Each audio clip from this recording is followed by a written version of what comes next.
একটি মহান গুরু ভক্তি করার বিষয়ে গুরুদেব এত সুন্দরভাবে সাধনা বইতে লিপিবদ্ধ করেছে। গুরুকে দেখিবা মাত্র 3 বার প্রদক্ষিণ করিয়া দক্ষিণ হস্ত দ্বারা প্রণাম করিবে, পুনরায় আবার প্রদক্ষিণ করিয়া। এই কথাটা লেখা আছে, এটা কেমন ভক্তি? এটার সঙ্গে বিজ্ঞানের কি মিল আছে? মিল আছে। পৃথিবীর চারিদিকে চন্দ্র একটি সন্তান, এই পৃথিবী থেকেই সৃষ্টি হয়েছে। তাহলে সেই চন্দ্র চারিদিকে ঘুরছে, আবার পৃথিবী সূর্যের চারিদিকে ঘুরছে। তাহলে এখানে ম্যাগনেট পাওয়ার, ভক্তিটা হচ্ছে স্থূল। তাহলে এই যে আমাদের ব্রহ্মাণ্ড, আমরা যে সৃষ্টি হয়েছে, সৃষ্টিটা হচ্ছে স্থূল, সূক্ষ্ম না, স্থূল। আর ভক্তি পরলোকে নাই। তার মানে ভক্তি এই প্রকৃতির ভিতরেই যা সৃষ্টি হয়েছে সেখানেই ভক্তি আছে। তাহলে এটা পার না করলে ওখানে পৌঁছাতে পারবো না। তাহলে এখানে এই যে আকর্ষণ, তার মানে প্রেমের সীমাবদ্ধ ভাবকে ভক্তি বলে। তিনি প্রেমী, তার সীমা যখন তিনি আলাদা হলেন, সীমা, সেই সীমাটাই হচ্ছে ভক্তি। তাহলে এই যে ঘুরছে, এই যে ঘুরছে, আবার এই পৃথিবী সূর্যের চারিদিকে ঘুরছে, আবার সূর্যমণ্ডল আবার ঘুরছে। তাহলে এই যে বিষয়, এটা ঠিক। আবার যদি কোনো পদার্থ দেখি, যে কোনো পদার্থ, সে আমি, তুমি, সে, লোহা, ইট, পাথর, যাই দেখি না কেন, তার ভেতরেও মৌল ঘুরছে। তাহলে সেই ঘোরাটাই কিন্তু আমাদের গুরুদেবের সঙ্গে আমরা যাতে ওই যে গুরুকে দেখিবা মাত্র প্রদক্ষিণ করিবে, এই ঘোরাটাই হচ্ছে গুরুদেবকে আমি সর্বসময় আমার ভিতরে রাখার জন্য অভ্যাসে অভ্যস্ত করবার চেষ্টা। যেমন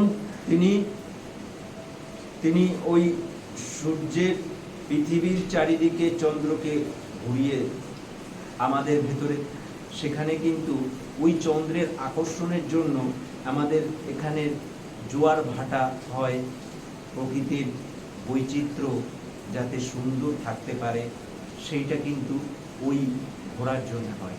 তাহলে আমাদের ভেতরে ভক্তি উদ্ভব হবে ওই আকর্ষণের জন্য। গুরুর সঙ্গে অভেদ হতে পারবো, তাহলে দেখিবা মাত্র প্রদক্ষিণ করে আমাকে গুরু ভক্তি পরায়ণ হতে হয়। এই অমূল্য রত্ন আমরা এতদিন আমরা করতে পারিনি। আর এখন তো তারপরে প্রথম আমরা যখন জানলাম, এটা আবিষ্কার হলো সাধনা বই থেকে, এখান থেকে নিয়ে আমরা করলাম, তখন আমরা কি করতাম? ছবির চারিদিকে ঘুরতাম। প্রথম আমরা ছবিটাকে রেখে চারিদিকে ঘুরে আমরা করলাম। মন তো ভরে না, গুরুদেবেরও খুব প্রবল ইচ্ছা, তখন মূর্তি তৈরি হলো। গোবরডাঙ্গায় প্রথম মানে বৃহৎ আকারে, সত্য ধর্মের ইতিহাসে ওই রকম ভাবে গুরু পূজা হয়নি। এই গুরু পুজো, তারপরে এখন আমরা গুরুদেবকে ধরতে পারছি এবং চারিদিকে ঘুরতে পারছি। ছবির তো পিছন দিকে দেখা যায় না, কিন্তু মূর্তির পিছন দিকে দেখা যায়। তাহলে আমরা ঘুরতে পারছি। এই সৌভাগ্যটা গুরুদেব করে দিয়েছে, গুরুদেবের অসীম কৃপা। আমরা সেই ভক্তি করতে পারছি। যেমনি মৌল ঘোরে, যেমনি পৃথিবীর চারিদিকে চন্দ্র ঘোরে, তেমনি পৃথিবী আবার সূর্যের চারিদিকে ঘুরছে। এই যে আকর্ষণ,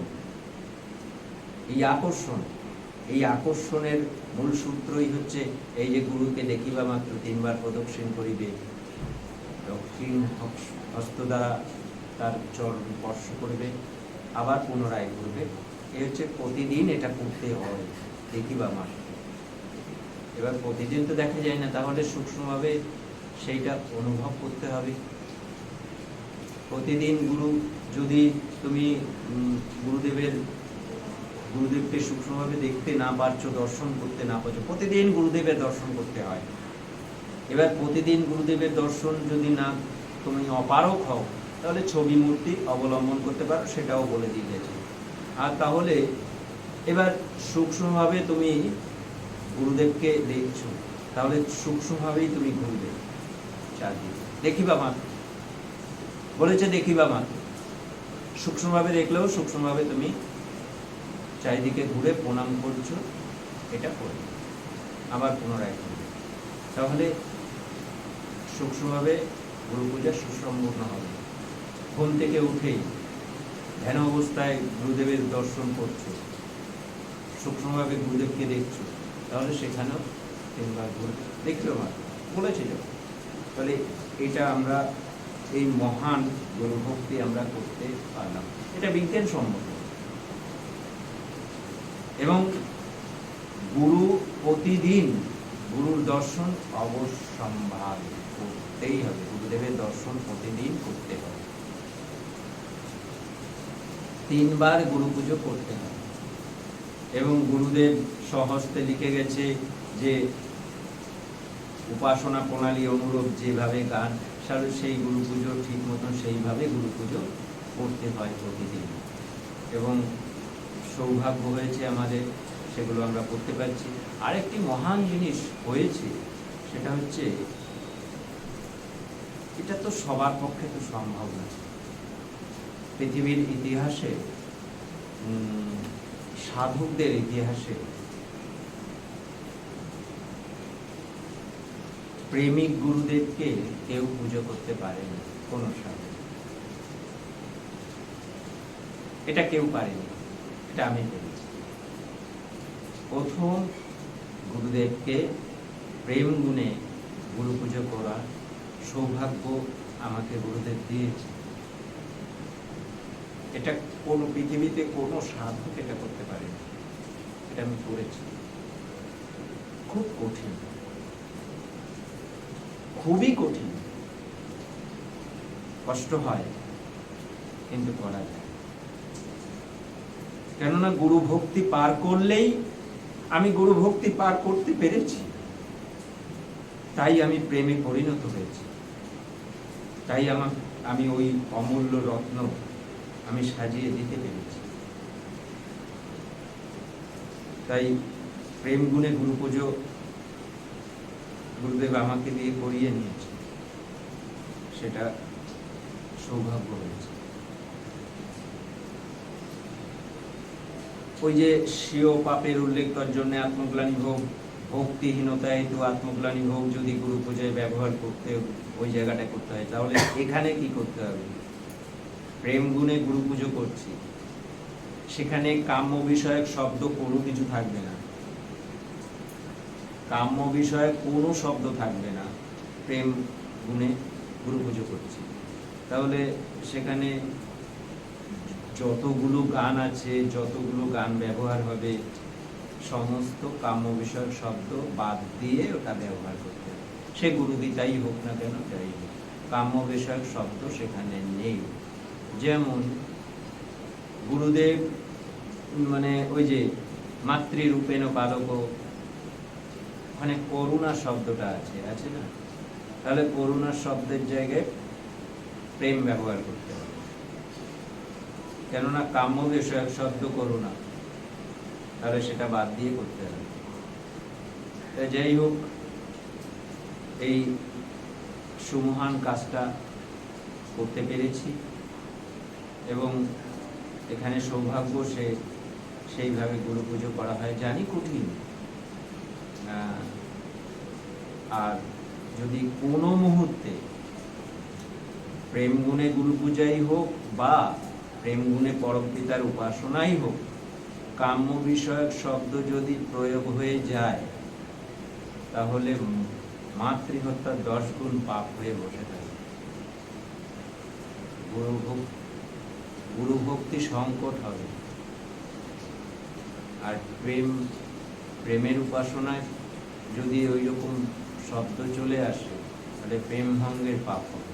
কত বড় পাপ! মাতৃহত্যার 10 গুণ পাপ, গোহত্যার 10 গুণ পাপ হবে।